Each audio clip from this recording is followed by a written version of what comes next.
What's up guys, Dr. Derek Wilcox here at Asheville Chiropractic, and today we're shooting a video to help teach you the exercises that we recommend to help increase your grip strength. Grip strength is a really important thing, not only for just our overall strength and muscular development here, but it also helps us understand, we do this in each exam, it helps us understand how well our cervical or the nerves that come out of our lower neck are communicated and reaching to our hands. But there's also some really cool research coming out that we're learning about that actually correlates our grip strength with not only our overall vitality and how long we're actually going to live. So the stronger our grip is a good indicator of our overall muscular health and our overall likelihood of early death or mortality.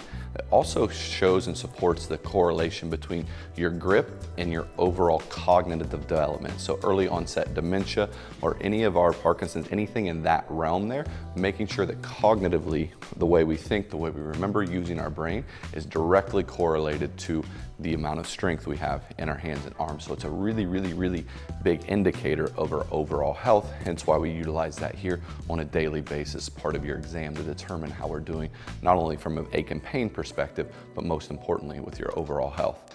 And so today I got Jaden here with me. Jaden is going to help us demonstrate and work through some of our exercises that we're going to do. And these are going to be 3 really simple and easy. Everybody can do these. We should have most of these things at home, and we're going to teach you ways to use them with equipment from the gym, but also ways that you can do that if you maybe don't have access to that equipment and so forth here. So there's 0 reason why we shouldn't be able to do what we're going to teach you to do today. The key point with this is always remember, number 1, 60% of your recovery is based on what you do outside of the adjustment here. And so a really big important tool is the homework that we give you guys and you guys actually doing it. It is our hope that you get well faster, stay there longer, and need ourselves and every other doctor less. And these are going to be an important tool in your belt to help you get there. So let's go ahead and jump right in. So Jaden, first thing we're going to do is our very first exercise, and we've been talking about this a lot with some of you guys here, is going to be our farmer's carry.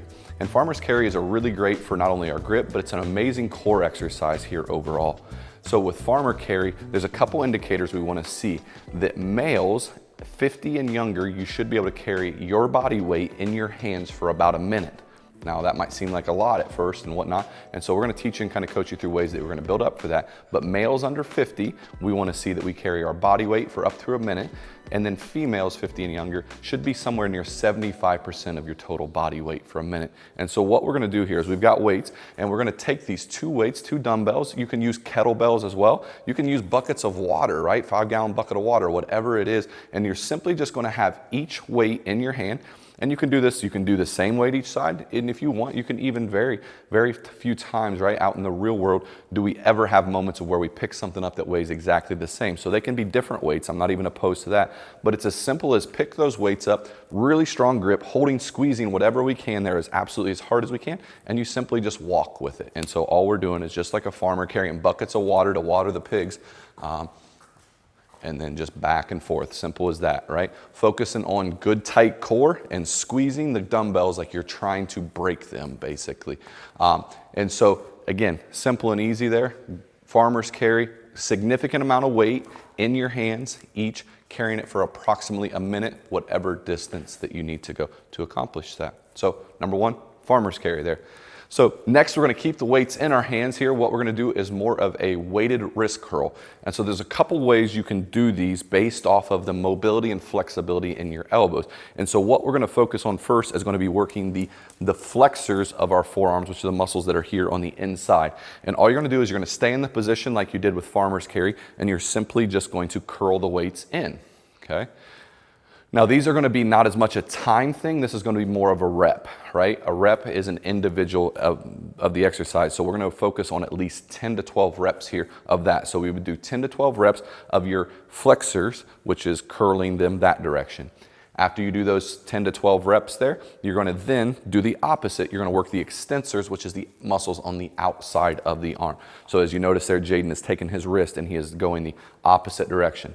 So we are flexing and then we are extending there, and that same about 10 to 12 reps each direction. We would like you to repeat those each direction at least 3 sets, If you can easily accomplish 3 sets with 10 to 12 in each direction, it is now time to then increase strength to whatever we need to be or wherever we're able to easily accomplish that, but also have some struggle with the last few reps there. Last but not least, we're gonna go ahead and get rid of these dumbbells here. Next is we're gonna grab a hold of what we'd call the plates. And so we're here, our very last one, we're actually gonna do what we call plate pinch, okay?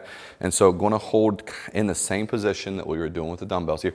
And what you're gonna do is you're gonna grab whatever size plates. Plates are gonna come from anywhere from 2.5 up to 45 pounds, wherever equivalent strength, again, you can handle there. But what we're doing with these is you're simply just trying to squeeze and hold those plates at your side and hold them for, ideally, what would you say, Jade, up to a minute, right? Is it at least up to a minute?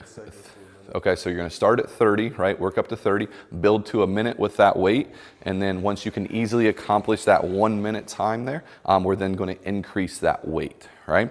And so one of the key things that we wanna see here when we grab that weight is that when we grab it, we're making sure we're not going clear down in our hand. We're trying to just focus mainly on our fingertips on that weight, right? We don't wanna bury the plate up into the palm of our hand. Focusing ideally just on using our fingertips for that exercise there is gonna be a really key, important component of that. So again, grabbing plates, one in each hand, squeezing with our fingertips ideally, holding for 30 seconds, working our way up to a minute, and then again, as we get to a point to where that's simple and easy, we increase that weight, all right? So here we go, 3 really simple, easy exercises that you can do with almost minimal equipment, if any. Here we have 4 little pieces of equipment, right? Dumbbells, you can probably find, like, honestly, I know Dick's Sporting Goods, Rogue obviously has really nice ones, different ones around. But honestly, shop Facebook marketplaces, garage sales, so many different ways dumbbells are easily accessible and available to you. And the same with the plates. So many people buy equipment, have equipment, or friends have it that you can utilize it. Don't feel like you have to go out and spend a bunch of money or buy a lot of equipment for these. These should be simple, easy things that you can even have in and around your house that you can work on at home. But grip strength, again, is directly related to our overall health, vitality, and importantly, cognitive function. So if you want to stay well for a long time, you want to live your life to the fullest God-given potential you can, your grip strength is a really key indicator, and these are going to help keep that at a good, strong place. And this is going to help us prevent injury, recover from injuries, and make sure neurologically that we're functioning at that full God-given potential. So thanks so much. Like and subscribe as always, and we'll connect with you soon.